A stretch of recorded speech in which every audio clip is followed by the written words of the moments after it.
Hey, what's up guys, it's DarkArmedDuelist, and today we're going to be doing a Burning Abyss deck profile. So this one is pretty much pure from no Phantom Knights. This one is just playing a bunch of traps in this particular build, and is a really interesting build of Burning Abyss. I really like this build, and think this is probably the most consistent build of actually playing Burning Abyss. And I've actually been playing this build for quite a while now. I've been kind of going between the PK version and this version, and I kind of am leaning towards this version a little bit more, because it's a lot more control based, which is what's really interesting. So without further ado guys, don't forget to like, comment, subscribe, hit the bell on there so you can come part of the notification squad, and definitely check out the Patreon down in the description below, because we have all those awesome rewards you guys, like getting your name searched for every single video, getting a signed card in the mail, or getting our deck profile request every single month to your Patreon along with Txne. So without further ado, let's get straight on into this. So first off, we're going to be playing 3 copies of Skarm, Malebranche of the Burning Abyss. So this is a really powerful card in the deck that basically all of your Burning Abyss share the same ability. That if you control a monster that is not a Burning Abyss monster, you destroy this card. And you can only use one of the following effects of Skarm. You can either special summon this card from your hand to your side of the field if you control no spells or traps, which is not a big deal in this deck, because if you special summon the first one out and then make an overlay play after normal summoning the next one, you're totally fine anyways. Or if you have Fiendish Shrine or Warrior, it's totally fine. Or they have a particular effect. So we're just going to go over the bonus effects that you're going to be getting, the individual effects that you're going to be getting off your Burning Abyss monster. So what this card does is during the end phase, if this card is sent to the graveyard because it was sent there this turn, you get to add 1 level 3 Dark Fiend from your deck to your hand, which can be a copy of Tour Guide, a copy of Seer, Graph, any of the monsters that you particularly need to your hand, or any of your Malebranche monsters. We then play 3 copies of Graph, Malebranche of the Burning Abyss. If this card is sent to the graveyard, you get to special summon a Burning Abyss monster from your deck, and this card on the last ban list actually went to 3, which is very powerful for this deck. It's actually put this deck back to full power outside of Beatrice being at 1, which you only ever really played 1 Beatrice anyways. We then play 3 copies of Seer, Malebranche of the Burning Abyss. Seer, if this card is sent to the graveyard, then you get to special summon a Burning Abyss monster from the graveyard back to your side of the field, which is again very powerful, and this card also went back to 3 on the last list as well. Pretty much, if Seer is at 1, Graph is at 1. If Seer's at 2, then Graph's at 2. These two kind of follow one another on the ban list wherever they go, which is kind of interesting. Then we play 3 copies of Farfa, Malebranche of the Burning Abyss. This card is really good in the deck too, because if this card is sent to the graveyard, you get to target 1 monster on the field and banish it until the end phase, which is a really good effect to be able to just send a Burning Abyss monster, or not Burning Abyss monster, but banish a card on the field, which is really powerful just to be able to banish 1 card on the field, which is just a good effect. It's just an overall really good effect. We then play for the 1 of Burning Abyss monsters. We're playing a single copy of Barbar. Barbar, when it's sent to the graveyard, you get to banish up to 3 Burning Abyss monsters from the graveyard and be able to inflict damage to your opponent times 300 per Burning Abyss card that was banished. So if you banish 3, then your opponent takes 900. We then play a single copy of Libic, Malebranche of the Burning Abyss. If this card is sent to the graveyard, you can special summon a level 3 Dark Fiend type monster from your hand in defense position, or onto your side of the field, but you negate its effects, which is a really powerful effect just to be able to get your Burning Abyss monsters onto your side of the field. And then I play a single copy of Alec as well. Alec is pretty good because if this card is sent to the graveyard, you get to target 1 face-up monster on the field and negate its effects until the end of the turn, which is again a really powerful effect just to be able to send this to the graveyard off your Beatrice and be able to negate something during your opponent's turn, which is a pretty powerful effect. And then play a single copy of Rubik. Rubik is just helpful in the deck. It doesn't really have any added effects, but it is used as a tuner monster, so it's a pretty neat card to have in the deck to have as a tuner monster. It can special summon itself to your side of the field, and if you control a monster that's not a Burning Abyss, it pops itself, and it can't be used as synchro summon material except for the synchro summon of a Burning Abyss synchro monster. And if you control no spells or traps, you can special summon this card from your hand, which is the main use that you're going to be using this card for, is special summoning it from your hand to use as an overlay material. We then play 3 copies of Tour Guide of the Underworld. Tour Guide of the Underworld is just really good at special summoning to your side of the field to trigger the effect, to be able to special summon another Burning Abyss monster from your deck, which is a really good effect. That when you normal summon her, you just immediately get another monster from the deck that is a Burning Abyss to your side of the field, which is really powerful. We then play 3 copies of Fiendish Shrine or Warrior. Fiendish Shrine or Warrior makes it so all of your Burning Abyss monsters don't destroy themselves, because they have the ability that Fiend type monsters except Fiendish Shrine or Warrior cannot be destroyed by battle or by card effects, which is really a powerful effect, which is why you play this card as a 3 of.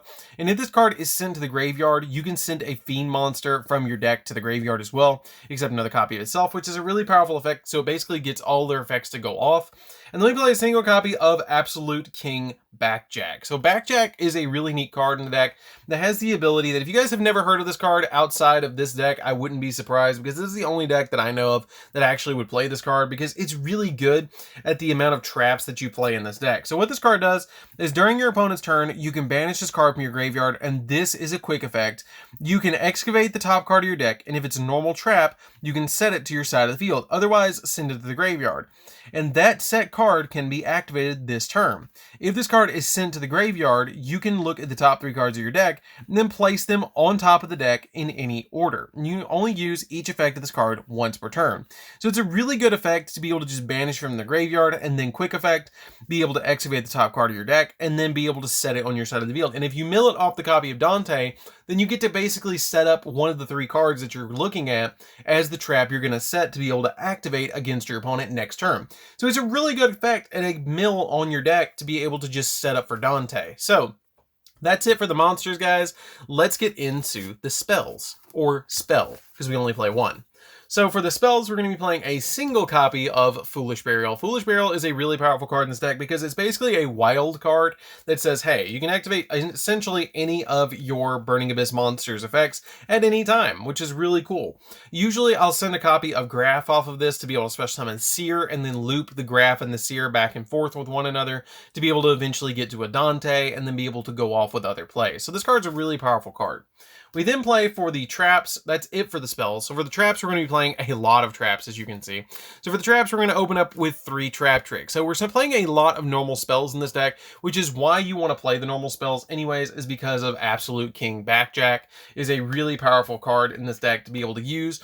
But Trap Trick basically lets you use any of your traps as 3 ofs, or 6 ofs in this deck, essentially, because this counts as essentially any normal trap, because it has the ability to banish 1 normal trap from your deck, and then you get to set 1 normal trap that was banished. So basically, for instance, if I set this card and activate it, and I banish a copy of Fiend Griefing, I can set a Fiend Griefing from my deck to be able to essentially thin the deck by 1 and grab, well, 2, and be able to grab a particular trap that I need. It's in a long way better than a search because you're getting a trap set to your side of the field. But for the rest of the turn, the only downside of this card is for the rest of the turn, you can only activate 1 more trap card, and you can activate the trap that you set with this card, which is why this card is such a good 3 of in the deck.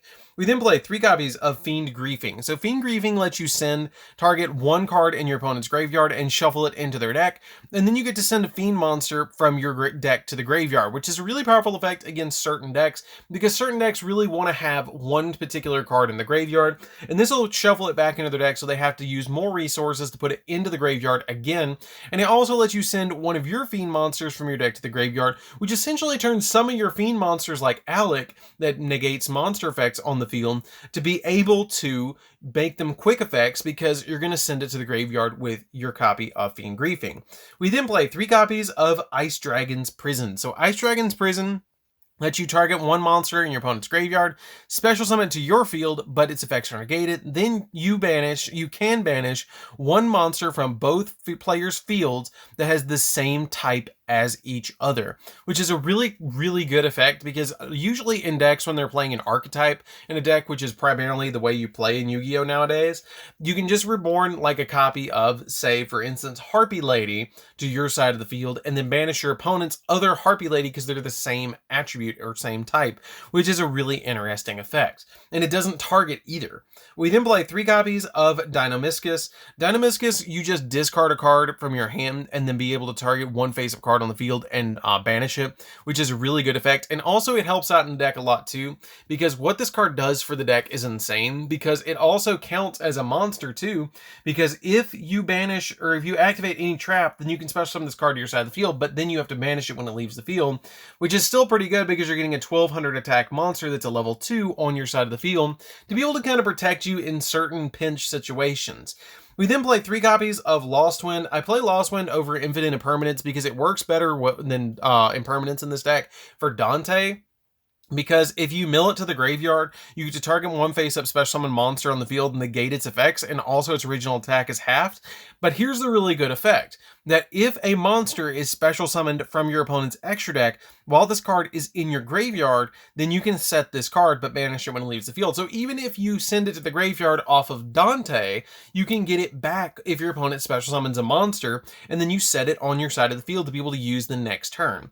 We then play 3 copies of Torrential Tribute, because Torrential Tribute is just like one of those really powerful surprise cards that if your opponent summons like an Anaconda against you, and you want to just deal with the Anaconda, you just flip this and destroy their whole field, which is really powerful because a lot of your cards have graveyard. Actually, every single one of your main deck cards has a graveyard effect that's a Burning Abyss, and a lot of your extra deck monsters like Dante has added effects as well. So this card comes in really powerful to be able to just board wipe your opponent and you to be able to stop any kind of shenanigans that your opponent's attempting to do against you. So that's why I play this card as a 3 of in the deck. So that's it for the traps, guys. Let's get into the extra deck. So for the extra deck, we're going to be playing 3 copies of Dante. So Dante is an extremely powerful card, and somehow Dante, Dodger of the ban list. This card is really good because what this card does is you detach a material from this card to choose any number between 1 and 3, and you mill that many cards off the top of your deck, and it gains 500 for every card that's banished. So this card can go up to 2,500 attack. And if this card attacks, you change it to defense position, which is really good. It also has the ability that if this card is sent to the graveyard, then you get to target 1 Burning Abyss card in your graveyard, except another copy of itself, and add it back to your hand, which can be a copy of Graph or Seer to be able to use it again to be able to get it back on the field. We then play a single copy of Beatrice. Beatrice is really good in the deck too, because you can overlay her on top of Dante, haha, and what she does is basically she's walking Foolish Barrel, that once per turn during either player's turn, you can detach a material from her to send 1 card from the deck to the graveyard, and if this card in your possession is destroyed by an opponent's card effect, either by battle or by card effect, and sent to the graveyard, you can special summon a Burning Abyss monster from your extra deck, ignoring its summoning conditions, which can be another Dante or Dante Pilgrim, which we play in the extra deck as well. So then we play a single copy of number 30, Acid Golem. This card is actually a Dragoons out, because it doesn't activate any effects, and if your opponent ends on a Dragoons and you just want to normal summon out a copy of, say, I don't know, a copy of a Burning Abyss monster and then special summon 1 to your side of the field and your opponent doesn't negate it, you can overlay both of them into an Acid Golem and then run over the copy of the Dragoons with this card, which is really powerful in the deck to be able to just have a Dragoons out that you just attack over it, which is really good. And then if you use it, you can also have your copy of Downward Magician, which is going to be really cool too, that you can use this card to inflict piercing damage, which is pretty good too because it can overlay on top of any of your level rank 3 Xyz monsters. We then play a single copy of Divine Arsenal AA Zeus. AA Zeus is just good in the deck because you play Dante, because if Dante attacks, you can just make this and board wipe, which is really good.